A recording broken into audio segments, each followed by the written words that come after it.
సంవత్సరాల తరబడి ఎన్ని మందులు వాడినా మీ మోకాల నొప్పులు తగ్గట్లేదా? ప్రాణ పెయిన్ క్లినిక్ లో అత్యాధునిక చికిత్స.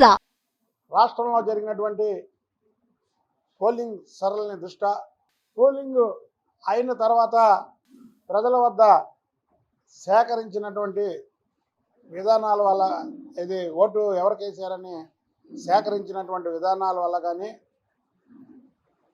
ఓటమికి 100% 130 స్థానాల పైనే వస్తున్నాయి. చంద్రబాబు నాయుడు గారు అమరావతిలో ప్రమాణ స్వీకారం చేస్తారు. అయితే డేట్ అంటారా, వాళ్ళ ఫ్యామిలీ భువనేశ్వరి గారు సిద్ధాంతులకు చూపించి భువనేశ్వరి గారు డేటు ఫిక్స్ చేస్తారు.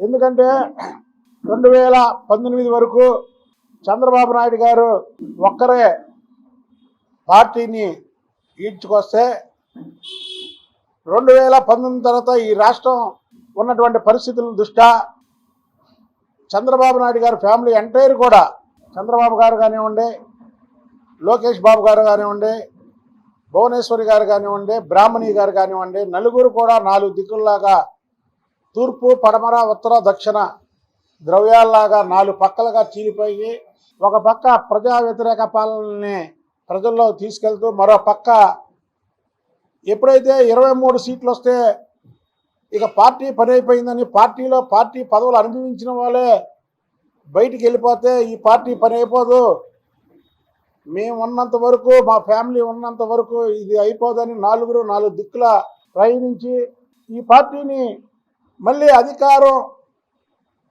తీసుకొచ్చేదాకా ఉన్నారంటే ఇందులో ఈసారి మాత్రం ఆ 4 పాత్ర ఉంది. చంద్రబాబు గారి పాత్ర ఎంత ఉందో ఇవాళ ఆ కుటుంబం పాత్ర ఎంత ఉందో. అయితే ఆ కుటుంబంలో ఎవరో రాజకీయాల్లో లేరు కాబట్టి ఆ రాజకీయాల్లో ఉన్న వ్యక్తి ఒకే ఒక అతను నారా లోకేష్ బాబు గారు కాబట్టి మేము చంద్రబాబు నాయుడు గారిని డిమాండ్ చేస్తున్నప్పుడు, మొన్నటి వరకు రిక్వెస్ట్ చేసేప్పుడు మాత్రం డిమాండ్ చేస్తున్నాం. 3132 కిలోమీటర్ల పాదయాత్ర చేసి 226 రోజులలో 3123 రోజులు పాదయాత్ర చేసినటువంటి వ్యక్తి పార్టీ కోసం నారా లోకేష్ బాబు గారు. 2004లో ప్రభుత్వం, కాంగ్రెస్ ప్రభుత్వం గురించి రాజశేఖర రెడ్డి పాదయాత్ర చేశారు. అలాగే 2014లో ప్రభుత్వం రావడం కోసం, ప్రజల కష్టాలు తెలుసుకోవడం కోసం చంద్రబాబు గారు పాదయాత్ర చేశారు. అలాగే 2019లో పాదయాత్ర చేశాడు జగన్మోహన్ రెడ్డి. అయితే ఆయన జగన్మోహన్ రెడ్డి పాదయాత్ర ఒక వెరైటీ పాదయాత్ర. ఏంటంటే ఆయనది శుక్రవారం, శనివారం, ఆదివారం సెలవు, మరి పాదయాత్ర అయినా సరే పాదయాత్ర చేశాడు. మనం దాన్ని కూడా ఒప్పుకోవాలి. అలాగే పార్టీ భుజస్కంధాల మీద పెట్టుకొని జాతీయ పార్టీ ప్రధాన కార్యదర్శిగా లోకేష్ బాబు గారు కూడా పాదయాత్ర చేయడమే కాకుండా చంద్రబాబు గారు ఈ రాష్ట్రంలో నాకు తెలిసి దాదాపు ఒక 20 నుంచి 30 వేల మందిని పేరుతో పిలుస్తారు. అలాగే లోకేష్ బాబు గారు ఆ 20-30 వేల మందినితో సహా ఇంకొక 20-30 వేల మందిని పేరుతో పిలిచే నాయకత్వాన్ని సంపాదించుకున్నాడు లోకేష్ బాబు గారు. ఇప్పటి వరకు రాష్ట్ర పార్టీ అధ్యక్షులుగా బలహీన వర్గాలకు చెందినటువంటి అచ్చెన్నాయుడు గారు పనిచేశారు. చాలా చక్కగా పనిచేశారు. ఆయన జైలుకి వెళ్ళొచ్చినా సరే ఎక్కడా భయపడకుండా ప్రభుత్వానికి ఇంకా గట్టిగా పనిచేశారు. 100కి 100% అచ్చెన్నాయుడు గారు పెద్ద మెజార్టీతో అక్కడ గెలుస్తున్నారు. ఆయన 100కు 100% చంద్రబాబు నాయుడు గారి మంత్రివర్గంలో ఆయన ఉంటారు. ఇవన్నీ కూడా నేను అనుకున్నాను, ఎందుకంటే మంత్రివర్గం గురించి నేను మాట్లాడకూడదు. చంద్రబాబు నాయుడు గారిని మేము రిక్వెస్ట్ చేసేది కూడా అచ్చెన్నాయుడు గారికి మంచి కీలకమైనటువంటి బాధ్యతలు అప్పచెప్పమని. అయితే ఈ సందర్భంగా చంద్రబాబు నాయుడు గారు ఏదన్నా పని చేయడానికి ముందు వెనక ఆలోచిస్తాడు. మేము ఇక్కడ ఉన్నదంతా కూడా ఎస్సీ, బీసీ, మైనార్టీ చెందినటువంటి వ్యక్తులవే.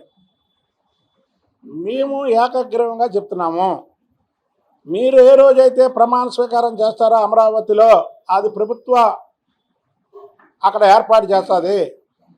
దానికి ఆపోజిట్గానే పార్టీది ఒక వేదిక ఏర్పాటు చేసి అదే రోజు నారా లోకేష్ బాబు గారిని పార్టీ అధ్యక్షుడిగా అనౌన్స్ చేయాలి. ఇది మా డిమాండ్. డిమాండ్ అంటే ఎందుకు డిమాండ్ అంటే డిమాండ్ చేసే హక్కు నాకుంది. చంద్రబాబు గారి కోసం ఫైట్ చేస్తాననేది ఈ రాష్ట్రంలో కాదు, మొత్తం తెలుగు వాళ్ళు ఎక్కడున్నా అక్కడ అందరికీ తెలుసు. అలాగే నేను ఇందా చెప్పా, చంద్రబాబు గారి ఆత్మకథలో నాకు ఒక పేజీ ఉంటుంది, కంపల్సరీ ఉంటుంది. ఎందుకంటే ప్రపంచ దేశంలో రక్తంతో కాలు కడిగినటువంటి వ్యక్తిని నేనే. కాబట్టి నాకు ఆయన నా మీద ఉన్నటువంటి అభిమానం, చంద్రబాబు గారికి నా మీద ఉన్న అభిమానంతో నేను డిమాండ్ చేస్తున్నా. నా కోసం కాదు డిమాండ్, పార్టీ కోసం డిమాండ్ చేస్తున్నా. నా కోసం అయితే నేను డిమాండ్ చేయను. చంద్రబాబు గారిని రేపైనా సరే నా పదవి ఏదైనా సార్ ఇది చేయండి అది చేయండి నేను డిమాండ్ చేయను. ఆయన ఇస్తారు లేకపోతే లేదు. కానీ నాకు ఆయన దగ్గర హక్కు ఉంది, ఆయన దగ్గర నేను మాట్లాడే హక్కు ఉంది. కాబట్టి నారా లోకేష్ బాబు గారికి పార్టీ అధ్యక్ష బాధ్యతలు అప్పచెబితే తెలుగుదేశం పార్టీ ఇంకో 30 సంవత్సరాలు ఈ రాష్ట్రంలో బతికే ఉంటుంది, ముందుకెళ్తుంది. సుమన్ టీవీలో మీ పర్సనల్ అండ్ బిజినెస్ ప్రమోషన్స్ కోసం కింది నెంబర్కి కాంటాక్ట్ చేయండి.